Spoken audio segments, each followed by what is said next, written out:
Hey guys, so I know this video is fairly late considering how long Dragon Ball Super Broly has been out, but I figure better late than never, right? So you see, obviously I haven't been uploading for a long time, but I just want to give a quick shout out before I start this review. I want to give a quick shout out to my 110 subscribers who have been, for some reason, I got a whole bunch of subscribers in between my last video and this one, and I just wanted to say thank you, not just to the new subs, but to all my subs for faithfully staying a part of this channel and for checking out my YouTube videos and for enjoying my content. You guys are the reason I still care about this, so thank you so much. But yeah, anyway, without further ado, Dragon Ball Super Broly. So if you saw my last video, you probably know that I wasn't very optimistic about this. I thought it would be stupid. I thought that making Broly a canon character was just a cash-in to, they were just milking him, or it wouldn't be special or whatever. But having seen the film last night in theaters, I can confidently say that I take back every bad thing or every bad thought I ever had about this, because this movie was awesome. It was one of the best Dragon Ball films I've ever seen, ever. I mean, I might even say probably the single best Dragon Ball film I've ever seen in my life. And I've seen all of them, at least twice. But, I mean, Dragon Ball Super Broly took... So it took Broly, who was this pretty divisive character, you either love him or you hate him, and it gave him a certain depth, a certain appeal, a backstory that appealed to just every type of Dragon Ball fan. But even I've seen even the hardcore, detractors are like starting to like him now, and you can see why. But obviously to get into that, I have to get into the meat of the story. So, without further ado, let's start at the very beginning. So, at the very beginning of a movie, we see the introduction with King Vegeta and Frieza and King Cold. I really like how young Frieza was introduced in this movie. He was very badass, given a very badass introduction here. Like he senses that Saiyans are trying to kill him, and he just flicks his finger and blasts them with his death ray. And of course, King Vegeta and the other Saiyans are just all, you know, shocked and just terrified of him, and it's just really cool. It's just a really cool introduction. And then we see, obviously, we see the backstory with Paragus and Broly, and King Vegeta, similar to how he was in the original Broly movie. King Vegeta is terrified of his power level and exiles him and sends him away. Um, Unlike here, though, we actually see the planet, or unlike in the first Broly movie, we actually see the planet that they were exiled to. And no, the Saiyans actually exile Broly before Planet Vegeta is destroyed to a planet called Vampa. So Paragus follows Broly, right, and in an effort to get his son back. And then we see Planet Vegeta's destruction. And here we have one of the more controversial aspects of a film, which is incorporating Dragon Ball Minus into official Dragon Ball lore, basically making it, canon, for lack of a better word. We see Bardock and Ginye, and obviously there's a big emotional scene, a really well done scene with really wonderful music by Norihito Sumitomo. We see them sending off Goku to Earth. And what's interesting is that we also get brief glimpses of Bardock's team from the original Bardock special, Bardock the Father of Goku.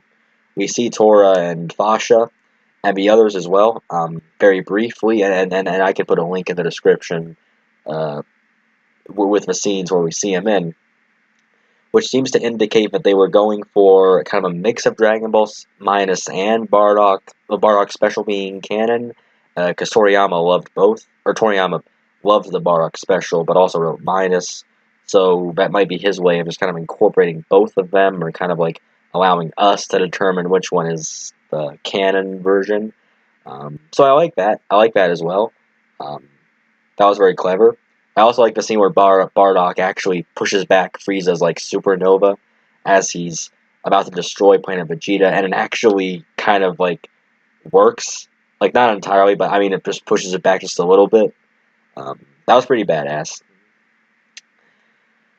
But yeah, so apart from that, movie started off really great, and but then obviously we see the stuff about Paragus and Broly, their backstory on planet Vampa, and Paragus is given a very interesting character arc in this movie because he's given more depth than he was in the original Broly movie. So in Broly, the legendary Super Saiyan, Paragus wasn't really that, interesting. He was just a kind of like a run-off-the-mill, like animated bad guy. He wasn't really complex or interesting. He was just an evil person with evil intentions. Um, Here, though, you get the feeling that he really does care for Broly far more than his original incarnation did. He's very upset. He's distraught over the fact that Broly is being exiled, and he's fighting tooth and nail to get him back. But at the same time, there's also this very ruthless side to him, as we see him kill his Saiyan partner Beat, or Saiyan sidekick Beat, just because the rations were running out, or because the rations were running out, and he didn't feel like sharing with him. And he does this with little hesitation too. So yeah, Paragus is given a more interesting, given more depth, which I like. And Broly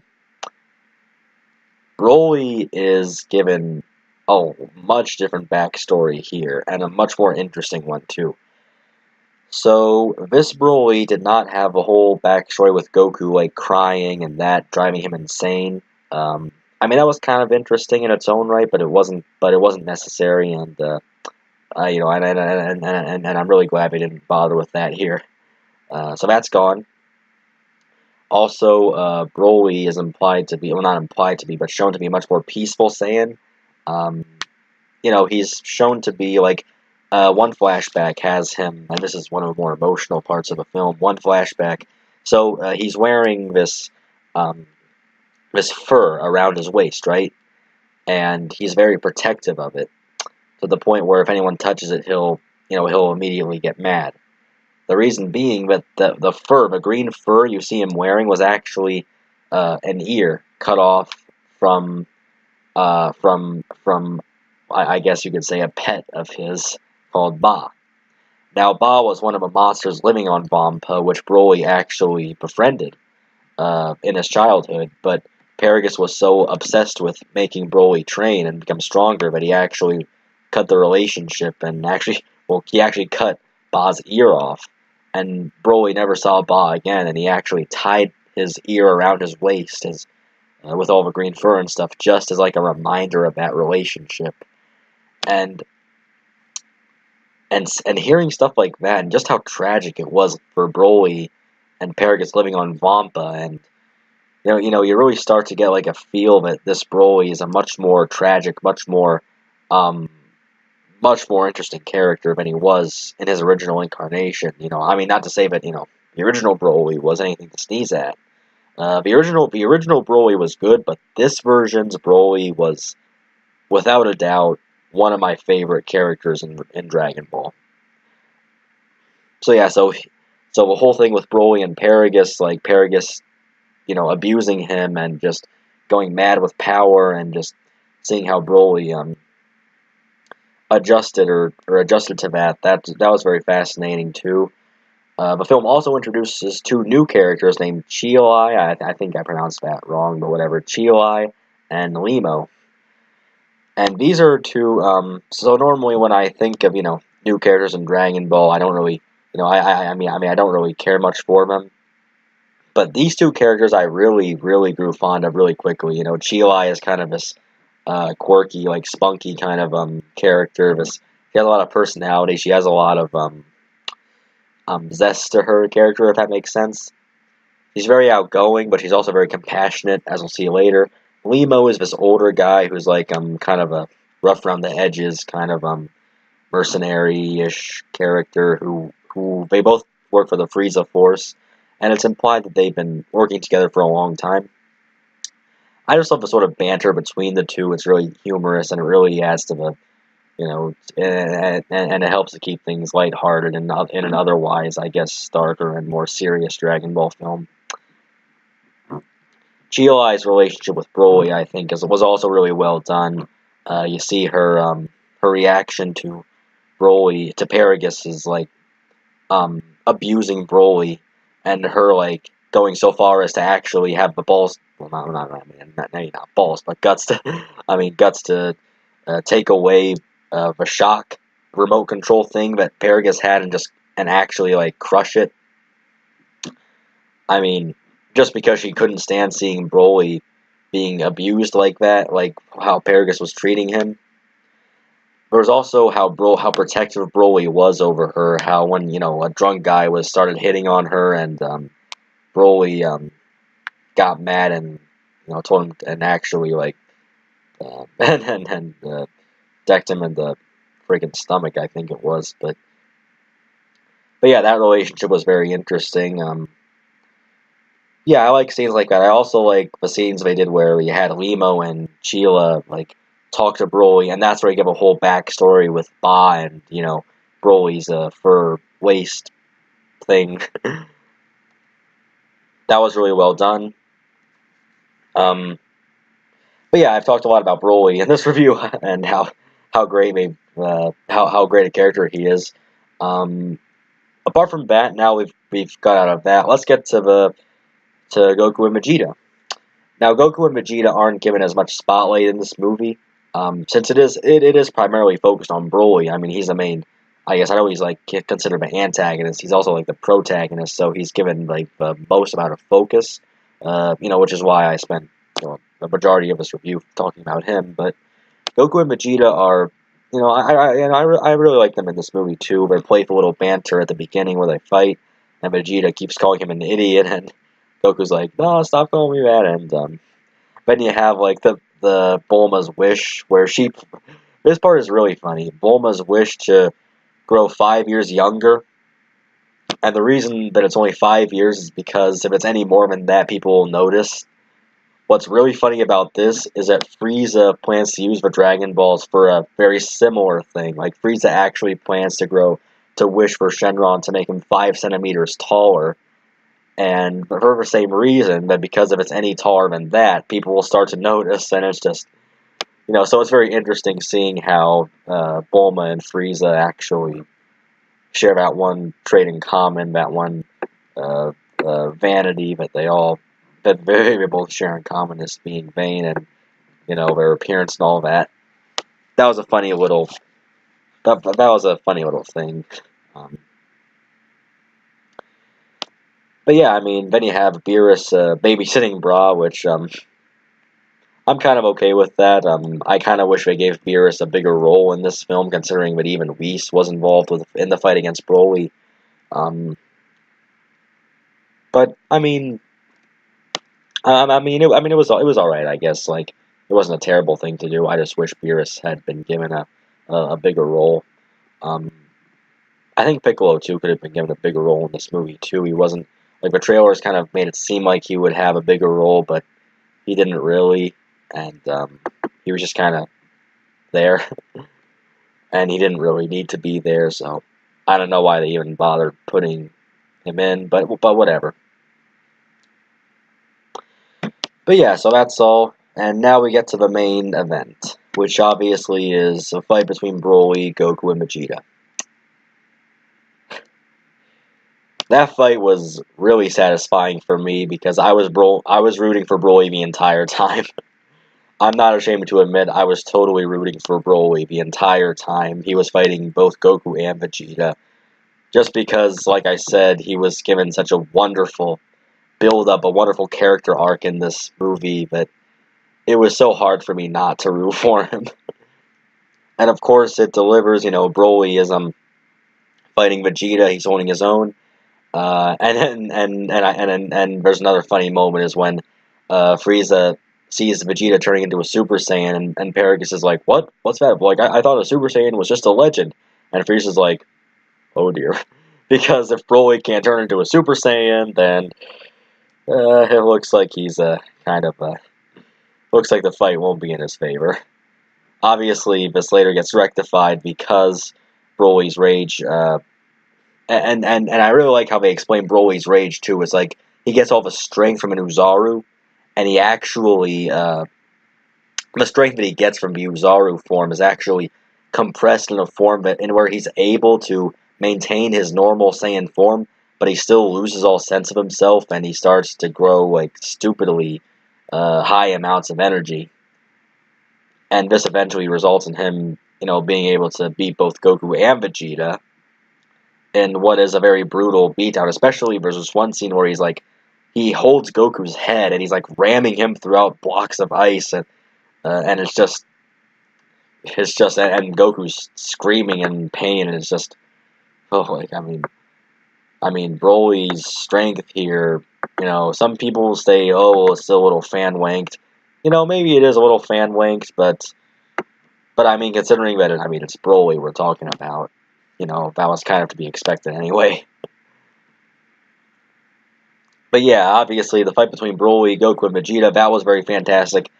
And then we have, of course, Broly turning into a Super Saiyan.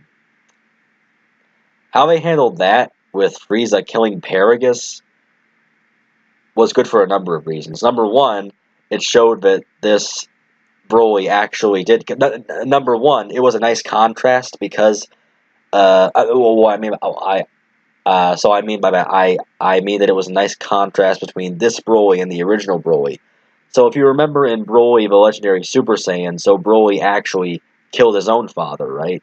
He was so consumed with hate and anger that he wound up killing his own father, and that was the end of Paragus. But here, Frieza kills Paragus to make Broly more angry, and Broly is so consumed with rage and grief that he actually turns Super Saiyan because of it.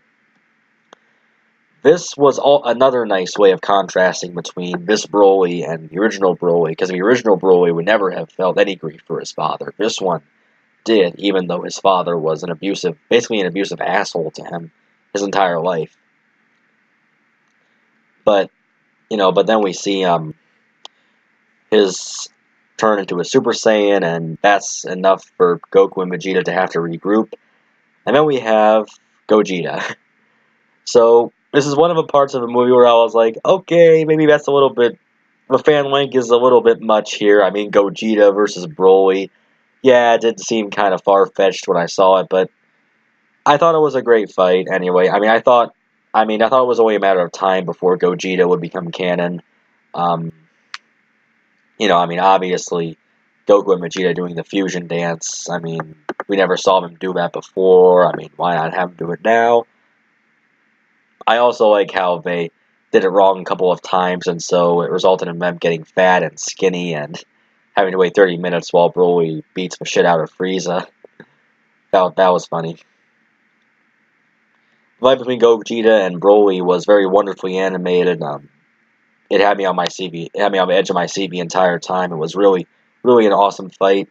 I was a little confused though at one part in the Gogeta Broly fight. At one point, the whole atmosphere started getting all cracked up. I don't even know how to describe it. It was there were all these weird colors floating around, and it was all swirly, and it was just a weird sequence. It was kind of like a a big lipped alligator moment. For those who watch Nostalgia Critic, you probably know what I'm talking about.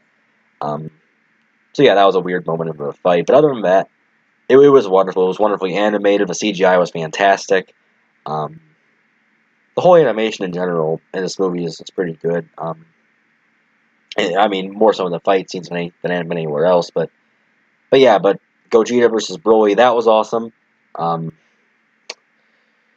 It was kind of sad too because this Broly didn't deserve to die.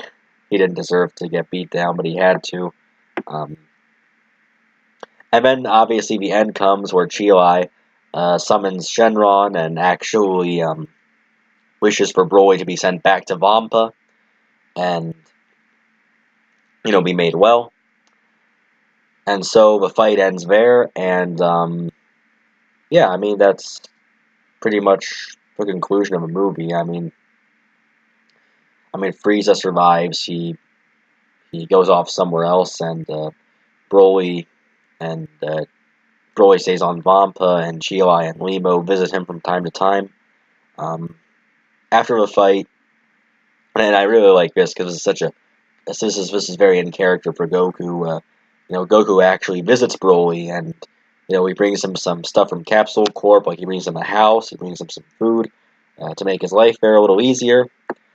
And I really like how he actually tells Broly that they can call him Kakarot, or that he can call him Kakarot, because to me it shows that he's more open about, or more accepting of his Saiyan heritage, and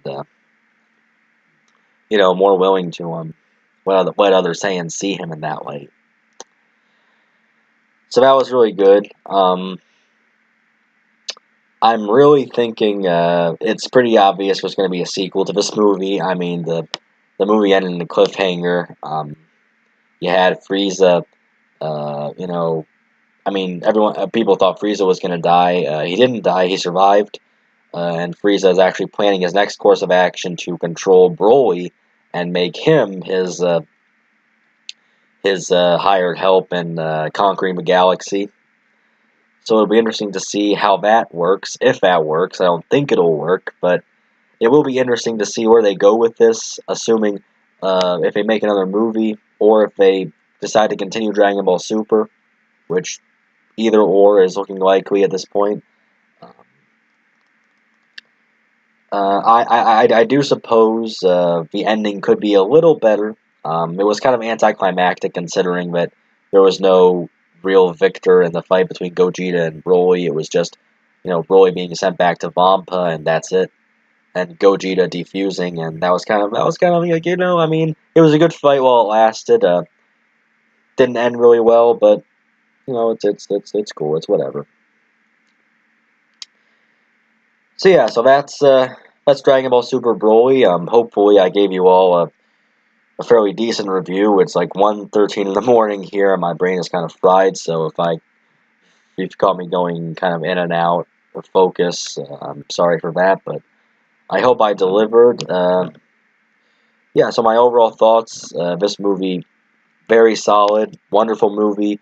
The new Broly is fantastic. I love him so much. I love even Paragus. I love him so much. I love the new characters, Cheelai and Limo. I love how Frieza was, even Frieza was involved in the fight against Broly. I love Gogeta, even though I think that was a little bit overdoing the fan wank a little. I still love Gogeta versus Broly. End of the fight could be better. Animation could also be better too. I noticed it wasn't quite as good as Battle of Gods or Resurrection F, but I mean, it was okay. It wasn't as detailed as I would like it to be, but that's all right. It's nothing I'll stress over. But yeah, Dragon Ball Super Broly, wonderful film, awesome, awesome. I love it. I love it. I take back every bad thing I said about Broly being canon. Now, I was blown away by how good this was, and if there's anything you guys would like to add to it, anything important you thought I missed, if you agree, disagree, post them in the comments below. Definitely leave your thoughts. I'd be more than happy to discuss with you. Like, comment, subscribe, all that jazz. Have a wonderful rest of your